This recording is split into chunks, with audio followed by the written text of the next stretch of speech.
પણ અહીંયા પાણી બળી જાય એની સાથે તમારે ખાસ ધ્યાન રાખવાનું કે ચણા જે છે એ બળવા ન જોઈએ, નીચે શાક બેસવું ન જોઈએ.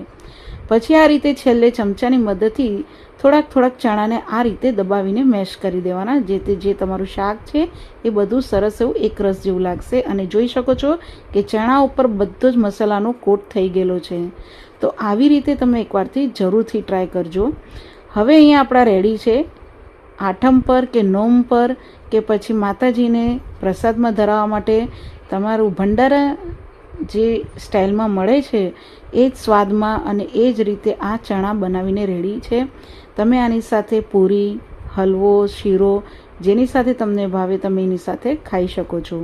તો તમે એકવારથી જરૂરથી ટ્રાય કરજો. આ ચૈત્ર નવરાત્રિ કે નવરાત્રિમાં તમે માતાજીને પ્રસાદ ધરાવવા માટે આ રીતે એકવારથી જરૂરથી ટ્રાય કરજો.